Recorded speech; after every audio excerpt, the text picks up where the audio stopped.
সূরা ইউনুস। রহমান রহিম আল্লাহর নামে। আলিফ লাম র। এগুলো হচ্ছে একটি জ্ঞান গর্ভ গ্রন্থের আয়াত। মানুষের কাছে এটা কি আসলেই একটা আশ্চর্যের বিষয় যে আমি তাদের মধ্যে থেকে তাদেরই মতো একজন মানুষের কাছে ওহী পাঠিয়েছি, যেন সে মানুষকে তাদের জাহান্নাম সম্পর্কে সাবধান করে দিতে পারে। আবার যারা এ ওহীর উপর ঈমান আনে তাদের এ মর্মে সুসংবাদও দিতে পারে যে তাদের জন্য তাদের মালিকের কাছে উঁচু মর্যাদা রয়েছে। কাফেররা এমনি আশ্চর্যান্বিত হয়ে পড়ল যে তারা বলল, অবশ্যই এ ব্যক্তি একজন সুদক্ষ জাদুকর। হে মানুষ, তোমাদের মালিক হচ্ছেন আল্লাহ তাআলা, যিনি আকাশমণ্ডলী ও পৃথিবীকে 6 দিনে পয়দা করেছেন। অতঃপর তিনি আরশে সমাসীন হন।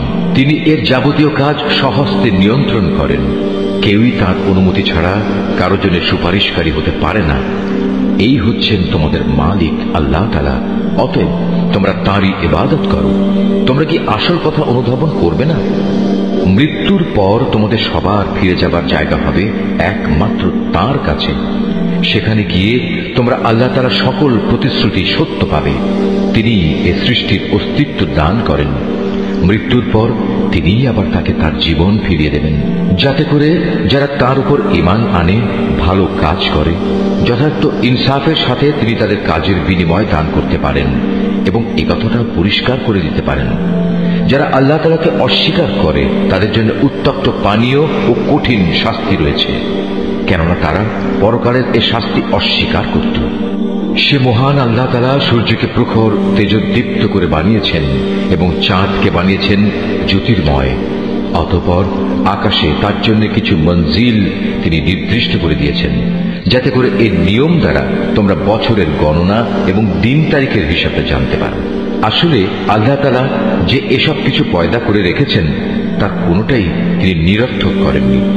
যারা সৃষ্টি রহস্য সম্পর্কে জানতে চায় তাদের জন্য আল্লাহ তাআলা তার নিদর্শন খুলে খুলে বর্ণনা করেন।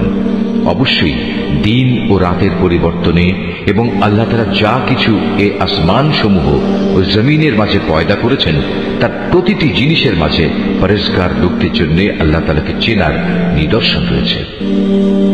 মানুষের মাঝে যারা মৃত্যুর পর আমার সাথে সাক্ষাতের প্রত্যাশী নয়, যারা এ পার্থিব জীবন নিয়ে সন্তুষ্ট এবং এখানকার সবকিছু নিয়েই পরিতৃপ্ত, সর্বোপরি যারা আমার সৃষ্টি বৈচিত্র্যের নিদর্শন সমূহ থেকে গাফেল থাকে, তারাই হচ্ছে সেসব লোক যাদের নিশ্চিত ঠিকানা হবে জাহান্নামের আগুন।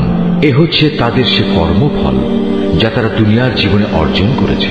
অপরদিকে যারা আল্লাহ তাআলার উপর ঈমান এনেছে এবং নেক কাজ করেছে, তাদের মালিক তাদের এই ঈমানের কারণেই তাদের সঠিক পথ দেখাবেন। তাদের তলদেশ দিয়ে অসংখ্য নিয়ামতে পরিপূর্ণ জান্নাতে সুপেয় ঝর্ণাধারা প্রবাহমান থাকবে। এ সময় তাদের মুখে একটি মাত্র ধ্বনি প্রতিধ্বনিত হতে থাকবে, হে আল্লাহ, তুমি কত মহান, কত পবিত্র। সেখানে তাদের পারস্পরিক অভিবাদন হবে সালাম, এবং তাদের শেষ কথা হবে যাবতীয় তারিফ সৃষ্টিকুলের মালিক আল্লাহ তাআলার জন্য। ভেবে দেখো, আল্লাহ তাআলা যদি মানুষের জন্য তাদের অন্যায় কাজকর্মের শাস্তি দিতে গিয়ে অকল্যাণকে ত্বরান্বিত করতেন, যেভাবে মানুষ নিজেদের কল্যাণ ত্বরান্বিত করতে চায়, তাহলে তাদের অবকাশ দেওয়ার এই সুযোগ কবেই শেষ হয়ে যেত। কিন্তু আল্লাহ তাআলা তাদের ঢিল দিয়ে রেখেছেন। অতঃপর যারা আমার সাথে সাক্ষাতের আশা করে না, আমি তাদের নাফরমানির জন্য তাদের উদ্ভ্রান্তের মতো ঘুরে বেড়াতে দিই। মানুষকে যখন কোনো দুঃখ দৈন্য স্পর্শ করে তখন সে বসে শুয়ে দাঁড়িয়ে সর্বাবস্থায় আমাকেই ডাকে। অতঃপর আমি যখন তার দুঃখ কষ্ট তার কাছ থেকে সরিয়ে নিয়ে যাই, তখন সে এমনই বেপরোয়া হয়ে চলতে শুরু করে, তাকে যে একসময় দুঃখ কষ্ট স্পর্শ করেছিল মনে হয় তা দূর করার জন্য আমাকে সে কখনো ডাকেইনি। এভাবেই যারা বারবার সীমা লঙ্ঘন করে তাদের জন্য তাদের কাজকর্ম শোভনীয় করে দেয়া হয়েছে। তোমাদের আগে অনেক কয়েকটি মানব গোষ্ঠীকে আমি ধ্বংস করে দিয়েছি যখন তারা জুলুম করতে শুরু করেছিল, অথচ তাদের কাছে আমার সুস্পষ্ট নিদর্শন সহ তাদের রাসূলরা এসেছিল, কিন্তু তারা কোনো রকমে ঈমান আনল না। এভাবেই ধ্বংসের মাধ্যমে আমি নাফরমান জাতিদের তাদের জুলুমের প্রতিফল দিয়ে থাকি। অতঃপর আমি এ জমিনে তাদের জায়গায় তোমাদের খলিফা করে পাঠিয়েছি, আমি দেখতে চাই তোমরা আমার সাথে কি ধরনের আচরণ করো। হে নবী, যখন আমার সুস্পষ্ট আয়াতসমূহ তাদের পড়ে শোনানো হয়, তখন তাদের মধ্যে যারা আমার সাথে মৃত্যুর পর কোন রকম দেখা সাক্ষাতের আশা করে না, তারা ঔদ্ধত্যের সাথে তোমাকে বলে, এছাড়া অন্য কোনো কোরআন নিয়ে এসো কিংবা একে বদলে দাও। তুমি এদের বলো, আমার নিজের এমন কোনো ক্ষমতাই নেই যে আমি একে বদলে দেব। আমি তো তাই অনুসরণ করি যা আমার উপর ওহী আসে। আমি যদি আমার মালিকের কোন রকম নাফরমানি করি, তাহলে আমি একটি মহা দিবসের কঠিন শাস্তির ভয় করি। তাদের তুমি এও বলো, আল্লাহ তাআলা না চাইলে আমি তোমাদের কাছে এ কোরআন তো পাঠই করতাম না। আমি তো এই গ্রন্থ সম্পর্কে তোমাদের কোনো কিছু জানাতামই না। কিন্তু আমি তো এর আগেও তোমাদের মাঝে অনেকগুলো বয়স কাটিয়ে এসেছি। তোমরা কি বুঝতে পারছো না? অতঃপর বলো, তার চাইতে বড় জালেম আর কে হতে পারে যে আল্লাহ তাআলার উপর মিথ্যা আরোপ করে কিংবা তার আয়াত অস্বীকার করে? এই ধরনের নাফরমান লোকেরা কখনোই সফল কাম হয় না। এই মূর্খ লোকেরা আল্লাহ তাআলাকে বাদ দিয়ে এমন কিছুর উপাসনা করে যা তাদের কোন রকম ক্ষতি করতে পারে না, আবার তা তাদের কোন রকম উপকারও করতে পারে না। তারা বলে, এগুলো হচ্ছে আল্লাহ তাআলার কাছে আমাদের সুপারিশকারী। তুমি এ মুশরিকদের বলো, তোমরা কি আল্লাহ তাআলাকে এমন কোনো কিছুর খবর দিতে চাও যা তিনি আসমান সমূহের মাঝে অবহিত নন এবং জমিনের মাঝেও নন? তিনি পাক, পবিত্র এবং মহান। তারা যে শিরক করে তিনি তার চাইতে অনেক ঊর্ধ্বে। মূলত মানুষ ছিল একই জাতি, অতঃপর তারা তাদের মাঝে মতবিরোধ সৃষ্টি করেছে। তোমার মালিকের পক্ষ থেকে তাদের শাস্তির মুহূর্তটি মৃত্যুর পরবর্তী জীবন পর্যন্ত স্থগিত করার ঘোষণা না থাকলে কবেই সে বিষয়ে ফয়সালা হয়ে যেত। আজ এ বিষয় নিয়ে তারা মতবিরোধ ঘটায়। তারা আরো বলে, তার মালিকের কাছ থেকে তার উপর কোনো নিদর্শন অবতীর্ণ হয় না কেন? তুমি তাদের বলো, গায়েব সংক্রান্ত যাবতীয় জ্ঞান তো একমাত্র আল্লাহ তাআলার কাছে। অতএব আল্লাহ তাআলার সে গায়েবী ফয়সালার জন্য তোমরা অপেক্ষা করো, আর আমিও তোমাদের সাথে সেদিনের প্রতীক্ষা করছি। মানুষকে দুঃখ মুসিবত স্পর্শ করার পর যখন আমি তাদের কিছুটা করুণার স্বাদ ভোগ করাই, তখন সাথে সাথেই তারা আমার রহমতের নিদর্শন সমূহের সাথে চালাকি শুরু করে দেয়। হে নবী, তুমি বলো, কলা কৌশলে আল্লাহ তাআলা সবার চাইতে বেশি তৎপর। অবশ্যই আমার ফেরেশতারা তোমাদের যাবতীয় কলা কৌশলের কথা তোমাদের আমল নামায় লিখে রাখে। তিনি মহান আল্লাহ তাআলা, যিনি তোমাদের জলে স্থলে ভ্রমণ করান। এমনকি তোমরা যখন নৌকায় আরোহণ করো এবং এই নৌকাগুলো যখন তাদের নিয়ে অনুকূল আবহাওয়ায় চলতে থাকে, তখন নৌকার আরোহীরা এতে ভীষণ আনন্দিত হয়।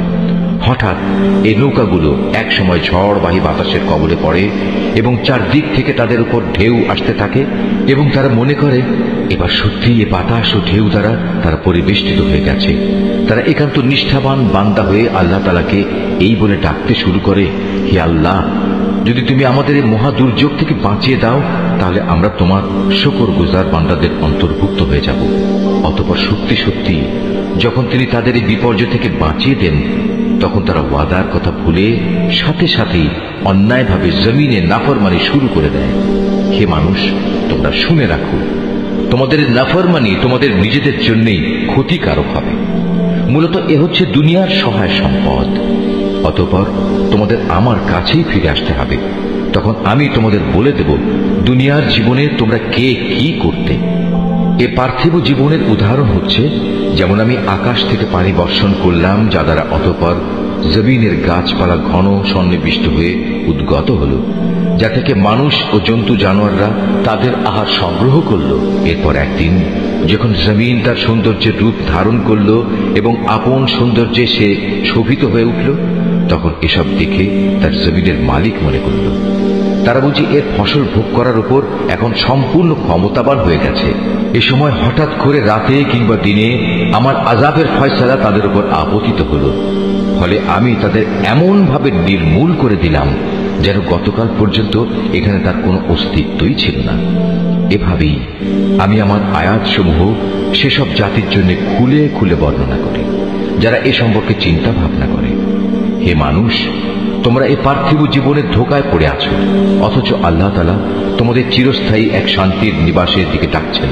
তিনি যাকে ইচ্ছা করেন তাকে সহজ সরল পথে পরিচালিত করেন। যারা ভালো কাজ করেছে যাবতীয় কল্যাণ তো থাকবে তাদের জন্যই, এবং থাকবে তার চাইতেও বেশি। সেদিন তাদের চেহারা কোনো কালিমা ও হীনতা দ্বারা আচ্ছন্ন থাকবে না। তারাই হবে জান্নাতের অধিবাসী, তারা সেখানে থাকবে চিরদিন। অপরদিকে যারা মন্দ কাজ করেছে তাদের মন্দের প্রতিফল তেমন মন্দই হবে। অপমান তাদের আচ্ছন্ন করে ফেলবে। সেদিন আল্লাহর আযাব থেকে তাদের রক্ষাকারী কেউই থাকবে না। তাদের চেহারা এমনই কালো হবে যেন রাতের অন্ধকার ছিঁড়ে তার একটি টুকরো তাদের মুখের উপর ছেয়ে দেওয়া হয়েছে। এরা হচ্ছে জাহান্নামের অধিবাসী, সেখানে তারা চিরদিন থাকবে। হে নবী, তুমি তাদের সেদিনের ব্যাপারে সাবধান করো যেদিন আমি তাদের সবাইকে আমার সামনে একত্রিত করব। অতঃপর যারা আমার সাথে শরীক করেছে তাদের আমি বলবো, তোমরা এবং যাদের তোমরা শরীক করেছ স্ব স্থানে অবস্থান করো। এরপর আমি তাদের এক দলকে আরেক দল থেকে আলাদা করে দেব, এবং যাদের তারা শরীক করেছিল তারা বলবে, না, তোমরা তো কখনো আমাদের উপাসনা করতে না। আজ আল্লাহ তাআলাই আমাদের এবং তোমাদের মাঝে সাক্ষ্য প্রদানকারী হিসেবে যথেষ্ট হবেন। আমরা তোমাদের উপাসনার ব্যাপারে আসলেই গাফেল ছিলাম। এভাবেই সেদিন প্রত্যেক ব্যক্তি নিজের কর্মফল যা সে করে এসেছে পুরোপুরি জানতে পারবে, এবং সবাইকে তাদের আসল মালিক আল্লাহ তাআলার কাছে ফিরিয়ে নেওয়া হবে। দুনিয়ায় তারা যেসব মিথ্যা ও অলীক কথাবার্তা আল্লাহ তাআলা সম্পর্কে উদ্ভাবন করত, নিমেষেই তা তাদের কাছ থেকে হারিয়ে যাবে। হে নবী, তুমি বলো, সে কে যে তোমাদের আসমান ও জমিন থেকে জীবিকা সরবরাহ করে? অথবা তোমাদের শোনা ও দেখার ক্ষমতা কার কর্তৃত্বাধীন? কে আছে এমন যে জীবিতকে মৃত থেকে আবার মৃতকে জীবিত থেকে বের করে আনে? কে আছে এমন যে এসব কিছুর পরিকল্পনা প্রণয়ন করে? তাদের এসব প্রশ্ন করলে তারা সাথে সাথেই বলে উঠবে, হ্যাঁ, অবশ্যই আল্লাহ। তুমি তাদের বলো, যদি তাই হয় তাহলে সত্য অস্বীকার করার পরিণামকে কি তোমরা ভয় করবে না? তিনি আল্লাহ তাআলা, তিনি তোমাদের আসল মালিক। সত্য আসার পর তাকে না মানা গুমরাহি নয়তো আর কি? সুতরাং তাকে বাদ দিয়ে বলো, তোমরা কোন দিকে ধাবিত হচ্ছ? এভাবেই যারা নাফরমানি করেছে তাদের উপর তোমার মালিকের সে কথাই সত্য বলে প্রমাণিত হলো যে এরা কখনো ঈমান আনবে না। তুমি তাদের আরো বলো, তোমাদের বানানো এসব শরীকদের মধ্যে এমন কেউ কি আছে যে প্রথমবার বানাতে পেরেছিল অতঃপর মৃত্যুর পর আবারও তা তৈরি করতে পারবে? তুমি বলো, আল্লাহ তাআলা এই সৃষ্টিকে প্রথম অস্তিত্ব প্রদান করেন, অতঃপর দ্বিতীয়বার তিনিই তাতে পুনরায় জীবন দান করেন।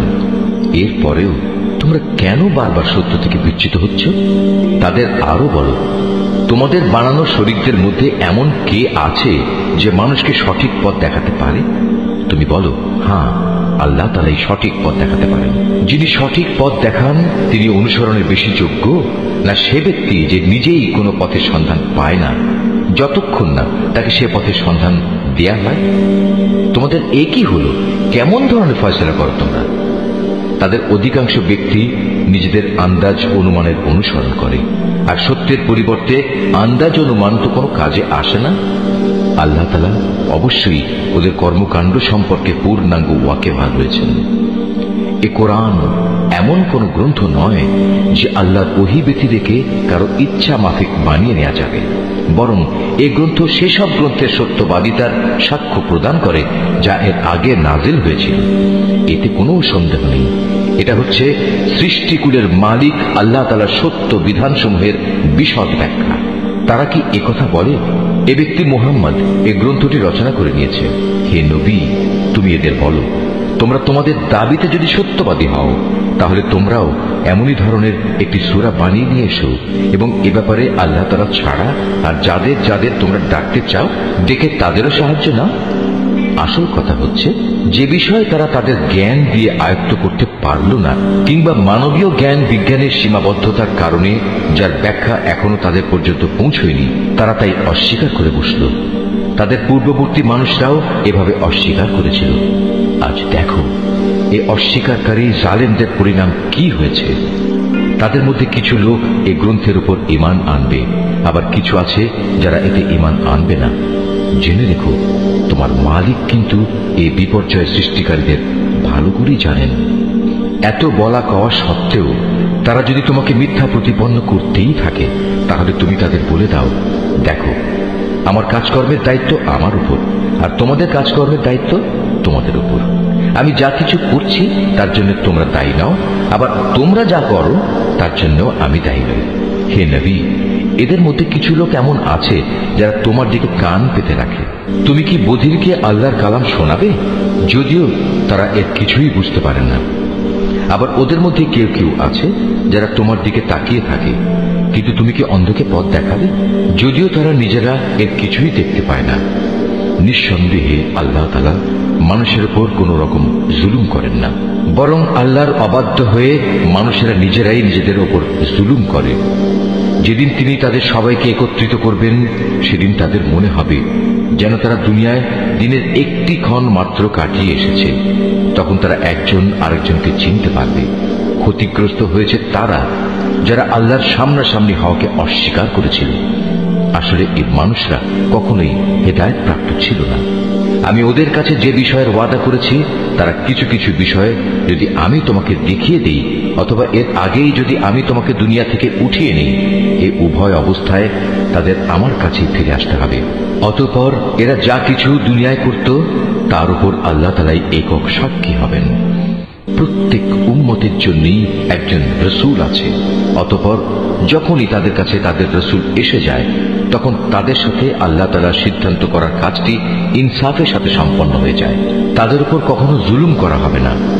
এরা উদ্ধত দেখিয়ে বলে, হে মুসলমানরা, তোমরা যদি সত্যবাদী হও তাহলে বলো, কবে তোমাদের সে আযাবের ওয়াদা ফলবে?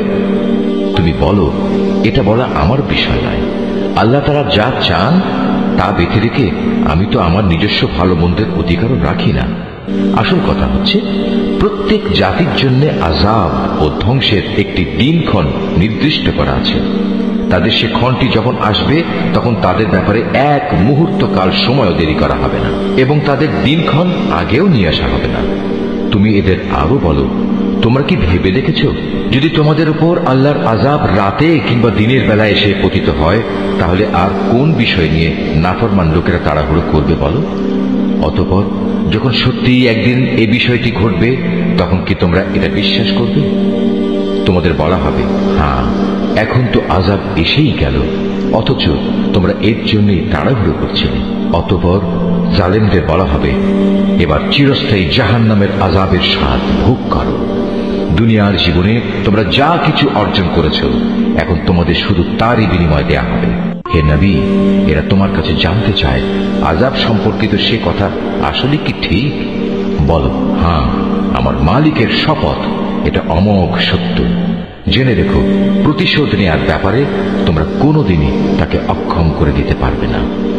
যদি প্রতিটি জালিম ব্যক্তির কাছে সেদিন জমিনের সমুদায় সম্পদ এসে জমা হয়, তাহলে সে তার সব কিছু মুক্তিপণ হিসাবে ব্যয় করে আযাব থেকে বাঁচার চেষ্টা করবে।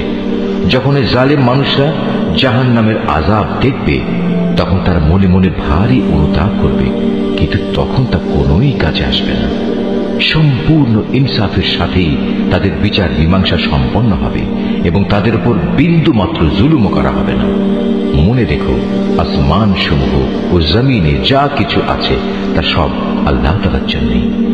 আল্লাহ তাআলা সব কয়টি ওয়াদাই সত্য, কিন্তু অধিকাংশ লোকই তা জানে না। তিনি জীবন দান করেন, তিনি মৃত্যু ঘটান, এবং মৃত্যুর পর তোমাদের সবাইকে তার কাছেই ফিরে যেতে হবে। হে মানুষ, তোমাদের কাছে তোমাদের মালিকের পক্ষ থেকে নসিহত বিশিষ্ট কিতাব এসেছে। এটা মানুষের অন্তরে যেসব ব্যাধি রয়েছে তার প্রতিকার, এবং মুমিনদের জন্য হেদায়েত ও রহমত। হে নবী, তুমি বলো, মানুষের উচিত আল্লাহর এ অনুগ্রহ ও তার রহমতের কারণে আনন্দ প্রকাশ করা, কারণ তারা যা কিছু জ্ঞান ও সম্পদ জমা করেছে এটা তার চাইতে অনেক ভালো। তুমি এদের বলো, তোমরা কি কখনো এই কথা চিন্তা করে দেখেছ, আল্লাহ তাআলা তোমাদের জন্য যে রিজিক নাজিল করেছেন তার মধ্যে থেকে কিছু অংশকে তোমরা হারাম আর কিছু অংশকে হালাল করে নিয়েছ। তুমি এদের আরো বলো, এসব হালাল হারামের ব্যাপারে আল্লাহ তাআলা কি তোমাদের কোনো অনুমতি দিয়েছেন, না তোমরা আল্লাহর প্রতি মিথ্যা আরোপ করছো? যারা আল্লাহর উপর মিথ্যা আরোপ করে, তাদের শেষ বিচারের দিন সম্পর্কে ধারণা কি এই, এটা কখনো আসবেই না? নিঃসন্দেহে আল্লাহ তাআলা বড় অনুগ্রহশীল, তাই তিনি তাদের অবকাশ দিয়ে রেখেছেন, কিন্তু অধিকাংশ মানুষই এজন্য আল্লাহর শুকর আদায় করে না। হে নবী, তুমি যে কাজেই থাকো না কেন এবং সে কাজ সম্পর্কে কোরআন থেকে যা কিছু তেলাওয়াত করো না কেন তা আমি জানি। হে মানুষরা, তোমরা যে কোনো কাজ করো, যে কোনো কাজে তোমরা প্রবৃত্ত হও না কেন, আমি তার ব্যাপারে তোমাদের উপর সাক্ষী হয়ে থাকি। তোমার মালিকের দৃষ্টি থেকে একটি অণু পরিমাণ জিনিসও গোপন থাকে না। আসমানে ও জমিনে এর চাইতে ছোট কিংবা এর চাইতে বড় কোনো কিছুই নেই যা এ সুস্পষ্ট গ্রন্থে লিপিবদ্ধ নেই। জেনে রেখো, কিয়ামতের দিন আল্লাহ তাআলার বন্ধুদের জন্য কোনো ভয় নেই। সেদিন তারা চিন্তিতও হবে না। এরা হচ্ছে সেসব লোক যারা আল্লাহর উপর ঈমান এনেছে এবং তাকে ভয় করেছে। এ ধরনের লোকদের জন্য দুনিয়ার জীবনে যেমন সুসংবাদ রয়েছে, তেমনি পরকালের জীবনেও রয়েছে সুসংবাদ। আল্লাহ তাআলার বাণীর কোনো রদ বদল হয় না, আর সত্যিকার অর্থে এটা হচ্ছে মহা সাফল্য। হে নবী, তোমাকে তাদের কথা যেন কোনো দুঃখ না দেয়। নিশ্চয়ই মা নিজ্জত সবই আল্লাহ তাআলার করায়ত্তে। তিনি সব কিছু শোনেন, সব কিছু জানেন। জেনে রেখো, যা কিছু আসমানে আছে আবার যা কিছু আছে জমিনে, সবই আল্লাহর অনুগত। যারা আল্লাহ তাআলা ছাড়া কল্পিত শরীকদের ডাকে, তারা তো শুধু কিছু আন্দাজ অনুমানেরই অনুসরণ করে মাত্র। তারা মূলত মিথ্যাবাদী ছাড়া আর কিছুই নয়। হে মানুষ, তিনি মহান আল্লাহ, যিনি তোমাদের জন্য রাত বানিয়েছেন যাতে করে তোমরা তাতে বিশ্রাম গ্রহণ করতে পারো, আর দিনকে বানিয়েছেন আলোক উজ্জ্বল। অবশ্যই এতে আল্লাহ তাআলার মহত্বের অনেক নিদর্শন রয়েছে সে সম্প্রদায়ের জন্য যারা নিষ্ঠার সাথে শোনে। তারা বলে আল্লাহ তাআলা নিজের একটি ছেলে বানিয়ে রেখেছেন, অথচ আল্লাহ তাআলা মহাপবিত্র। তিনি স্বয়ং সম্পূর্ণ অভাবমুক্ত। আকাশমণ্ডলী ও পৃথিবীতে যা কিছু আছে সবই তাঁর। তোমাদের কাছে এ দাবির পক্ষে কোনো দলিল প্রমাণও নেই। তোমরা কি আল্লাহ তাআলা সম্পর্কে এমন সব কথা বলে বেড়াচ্ছ যে বিষয়ে তোমরা কিছুই জানো না? হে নবী, তুমি বলো, যারা আল্লাহ তাআলার উপর মিথ্যা আরোপ করে তারা কখনোই সফল কাম পাবে না।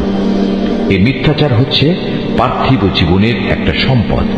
পরিশেষে তাদের আমার কাছেই ফিরে আসতে হবে। অতঃপর আমি তাদের কুফরি করার জন্য এক কঠোর আযাবের স্বাদ গ্রহণ করাবো। হে নবী, ওদের কাছে তুমি নূহের কাহিনী শোনাও, যখন সে তার জাতিকে বলেছিল, হে আমার জাতি, যদি তোমাদের উপর আমার অবস্থিতি ও আল্লাহর আয়াতসমূহ দ্বারা আমার উপদেশ প্রদান খুব দুঃসহ মনে হয়, তবে শুনে রাখো, আমি সম্পূর্ণরূপে আল্লাহর উপর ভরসা করি। অতঃপর তোমরা যাদের আমার সাথে শরীক বানাচ্ছ, তাদের সবাইকে একত্রিত করে আমার বিরুদ্ধে তোমাদের পরিকল্পনা চূড়ান্ত করে নাও। দেখে নাও যেন সে পরিকল্পনার কোনো বিষয় তোমাদের দৃষ্টির আড়ালে না থাকে। অতঃপর আমার সাথে তোমাদের যা করার তা করে ফেলো এবং আমাকে কোনো সময় তোমরা দিও না। হ্যাঁ, যদি তোমরা আমার থেকে মুখ ফিরিয়ে নাও তাহলে আমার ক্ষতি হবে না। আমি তো তোমাদের কাছ থেকে এজন্য কোনো পারিশ্রমিক দাবি করিনি। আমার পারিশ্রমিক সে তো আমার আল্লাহ তাআলার কাছে। তার পক্ষ থেকেই আমাকে আদেশ দেওয়া হয়েছে আমি যেন তার অনুগত বান্দাদের অন্তর্ভুক্ত হয়ে যাই। অতঃপর এত বলা কওয়া সত্ত্বেও লোকেরা তাকে মিথ্যা প্রতিপন্ন করল। তখন আমি তাকে এবং তার সাথে যারা নৌকায় আরোহী ছিল তাদের তুফান থেকে উদ্ধার করেছি, এবং যাদের বাঁচিয়ে রেখেছিলাম আমি তাদের পূর্ববর্তী লোকদের প্রতিনিধি করে বসিয়ে দিয়েছি। পরিশেষে যারা আমার নিদর্শনসমূহ অস্বীকার করেছে তাদের আমি মহা প্লাবনে ডুবিয়ে দিয়েছি। অতঃপর হে নবী, তুমি চেয়ে দেখো তাদের কি ভয়াবহ পরিণাম হয়েছে, যাদের বারবার আল্লাহর আযাবের ভয় দেখানো হয়েছে। আমি তারপর অনেক কয়েকজন রাসূলকে তাদের নিজ নিজ জাতির কাছে পাঠিয়েছি। তারা সবাই সুস্পষ্ট প্রমাণসমূহ নিয়ে নিজ জাতির কাছে এসেছে, কিন্তু এমনটি হয়নি যে আগের লোকেরা ইতিপূর্বে যা অস্বীকার করেছিল তার উপর এরা ঈমান আনবে। এভাবে যারা নাফরমানিতে সীমা লঙ্ঘন করে তাদের দিলে আমি মোহর মেরে দিই। তাদের পর আমি আমার সুস্পষ্ট নিদর্শন নিয়ে মুসা ও হারুনকে ফেরাউন এবং তার পরিষদ বর্গের কাছে পাঠিয়েছি, কিন্তু তারা সবাই অহংকার করল। আসলে তারা ছিল বড়ই নাফরমান জাতি। আমার পক্ষ থেকে সত্য যখন তাদের কাছে এলো তখন ওরা বলল, নিশ্চয়ই এ হচ্ছে সুস্পষ্ট জাদু। মুসা বলল, তোমরা কি সত্য সম্পর্কে এসব বাজে কথা বলছো যখন তা তোমাদের কাছে প্রমাণ সহ এসে গেছে? তোমরা কি মনে করো এটা আসলে জাদু? অথচ জাদুকররা কখনোই সফল কাম হয় না। তারা বলল, তোমরা কি এ উদ্দেশ্যে আমাদের কাছে এসেছো যে যা কিছুর উপর আমরা আমাদের বাপ দাদাদের পেয়েছি তা থেকে তোমরা আমাদের বিচ্যুত করে দেবে এবং আমাদের এ ভূখণ্ডে তোমাদের দু ভাইয়ের প্রতিপত্তি প্রতিষ্ঠিত হয়ে যাবে? না, তা কিছুতেই হবে না। আমরা তোমাদের দুজনের উপর কখনো ঈমান আনব না। এবার ফেরাউন নিজের দলবলকে বলল, তোমরা আমার কাছে রাজ্যের সব সুদক্ষ জাদুকরদের নিয়ে এসো। অতঃপর ফেরাউনের নির্দেশে জাদুকররা যখন এসে হাজির হল, তখন মুসা তাদের লক্ষ্য করে বলল, তোমাদের যা নিক্ষেপ করার তা তোমরা নিক্ষেপ করো। তারা যখন তাদের জাদুর বাণ নিক্ষেপ করল, তখন মুসা বলল, তোমরা যা নিয়ে এসেছো তা হচ্ছে আসলেই জাদু। দেখবে অচিরেই আল্লাহ তাআলা তা ব্যর্থ করে দেবেন। আল্লাহ তাআলা কখনো ফাসাদ সৃষ্টিকারীদের কাজকর্ম শুধরে দেন না। আল্লাহ তাআলা স্বীয় বাণী দ্বারা সত্যকে সত্য বলে প্রতিষ্ঠিত করেন, যদিও নাফরমান মানুষরা একে খুবই অপ্রীতিকর মনে করে। ফেরাউন ও তার পরিষদ বর্গের ভয়ে মুসার উপর তার জাতির কতিপয় কিশোর যুবক ছাড়া অন্য কোন লোক ঈমান আনেনি। অবশ্যই ফেরাউন ছিল জমিনের মাঝে অহংকারী বাদশাহ এবং মারাত্মক সীমা লঙ্ঘনকারী। মুসা তার উপর যারা ঈমান এনেছে তাদের বলল, হে আমার জাতি, তোমরা যদি সত্যি মুসলমান হয়ে থাকো তাহলে অধৈর্য না হয়ে যিনি তোমাদের মালিক তোমরা তার উপর ভরসা করো, যদি তোমরা আল্লাহতে আত্মসমর্পণকারী হও। মুসার কথায় অতঃপর তারা বলল, হ্যাঁ, আমরা আল্লাহর উপরে ভরসা করি এবং আমরা বলি, হে আমাদের মালিক, তুমি আমাদের জালেম সম্প্রদায়ের অত্যাচারের শিকারে পরিণত করো না এবং তোমার একান্ত রহমত দ্বারা তুমি আমাদের ফেরাউন ও তার কাফের সম্প্রদায়ের হাত থেকে মুক্তি দাও। আমি এরপর মুসা ও তার ভাই হারুনের কাছে ওহী পাঠালাম, তোমরা তোমাদের জাতির লোকদের জন্য মিশরেই ঘর বাড়ি বানাও এবং তোমাদের ঘরগুলোকে কেবলামুখী করে বানাও এবং তাতে তোমরা নামাজ প্রতিষ্ঠা করো। সর্বোপরি ঈমানদারদের মুক্তির সময় ঘনিয়ে এসেছে মর্মে সুসংবাদ দাও। মুসা আল্লাহ তাআলাকে বলল, হে আমাদের মালিক, নিঃসন্দেহে তুমি ফেরাউন ও তার মন্ত্রী পরিষদকে দুনিয়ার জীবনে সৌন্দর্যমণ্ডিত উপকরণ এবং ধন সম্পদ দান করে রেখেছ। এটা কি এজন্যে, হে আমাদের মালিক, তারা এই দিয়ে জনপদের মানুষকে তোমার পথ থেকে গোমরা করে দেবে?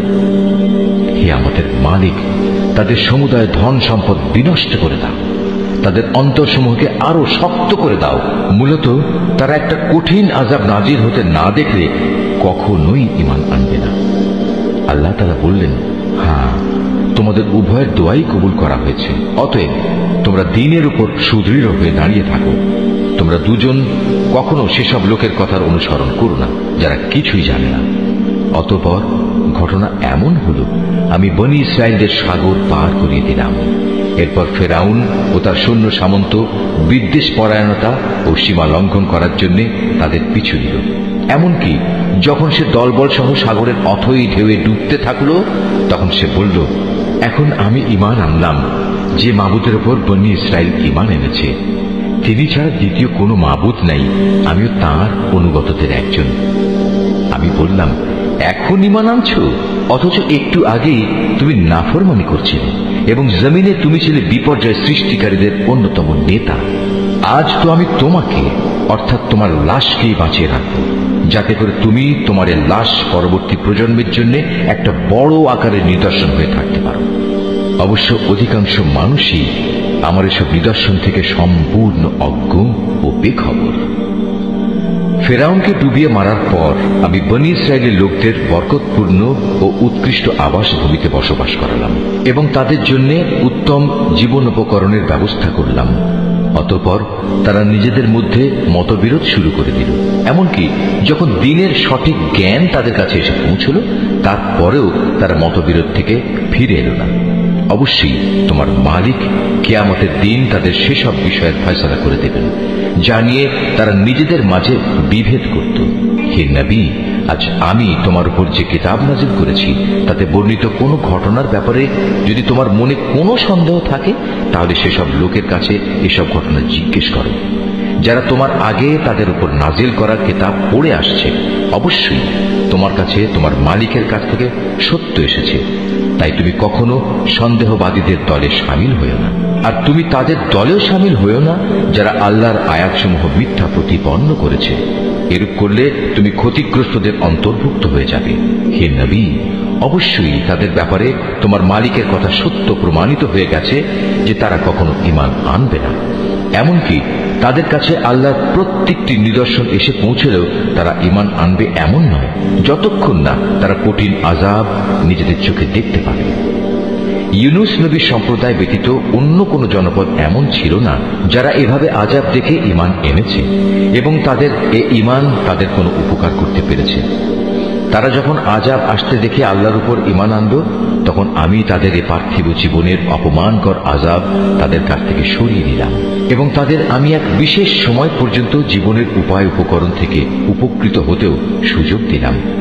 হে নবী, তোমার মালিক চাইলে এই জমিনে যত মানুষ আছে তারা সবাই ঈমান আনত, কিন্তু তিনি তা চাননি। তাছাড়া তুমি কি জোর জবরদস্তি করে চাইবে যে তারা সবাই মোমেন হয়ে যাক? কোন মানুষেরই এ সাধ্য নেই যে আল্লাহর অনুমতি বেঁধে রেখে সে ঈমান আনবে। যারা ঈমানের রহস্য বুঝতে পারে না, আল্লাহ তাআলা এভাবেই তাদের জীবনের উপর কুফর ও শিরকের কলুষ লাগিয়ে দেন। হে নবী, তুমি বলো, তোমরা দেখো আসমান সমূহ ও জমিনে কি কি জিনিস রয়েছে, কিন্তু যারা ঈমানই আনবে না তাদের জন্য আল্লাহর এসব নিদর্শন ও পরকালের সাবধান বাণী কোনোই উপকারে আসে না। তারাও কি সে ধরনের কোন দিনের অপেক্ষা করছে যে ধরনের অপমানকর দিন তাদের আগের লোকদের উপর এসেছিল?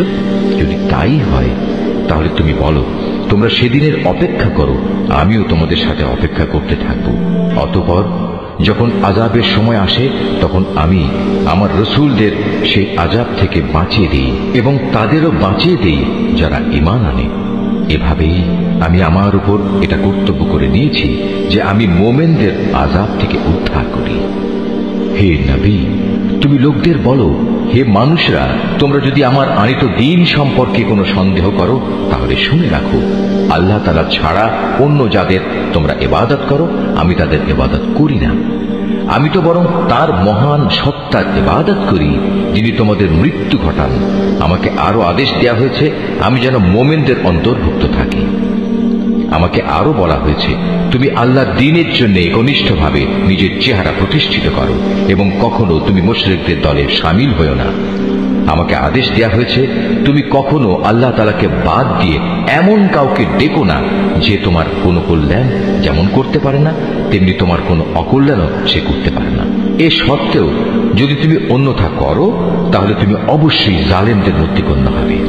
যদি আল্লাহ তাআলা তোমাদের কোনো দুঃখ কষ্ট দেন তাহলে তিনি ছাড়া অন্য কেউই নেই তা দূরীভূত করার। আবার তিনি যদি মেহেরবানি করে তোমার কোনো কল্যাণ চান তাহলে তার সে অনুগ্রহ রদ করারও কেউ নেই। তিনি তার বান্দাদের যাকে চান তাকেই কল্যাণ পৌঁছান। আল্লাহ তাআলা বড়ই ক্ষমাশীল ও পরম দয়ালু। হে নবী, তুমি বলো, হে মানুষ, তোমাদের কাছে তোমাদের মালিকের পক্ষ থেকে সত্য দ্বীন এসেছে। অতএব যে হেদায়েতের পথ অবলম্বন করবে সে তো তার নিজের ভালোর জন্যই হেদায়েতের পথে চলবে, আর যে গোমরাহ থেকে যাবে সে তো গোমরাহির উপর চলার কারণেই গোমরাহ হয়ে যাবে। আমি তো তোমাদের উপর কর্মবিধায়ক নই যে জোর করে তোমাদের গোমরাহি থেকে বের করে আনব। হে নবী, তোমার উপর যে হেদায়েত নাজিল করা হয়েছে তুমি তার অনুসরণ করো এবং ধৈর্য ধারণ করো যে পর্যন্ত আল্লাহর পক্ষ থেকে কোনো ফয়সালা না আসে, কেননা তিনিই হচ্ছেন সর্বোত্তম ফয়সালাকারী।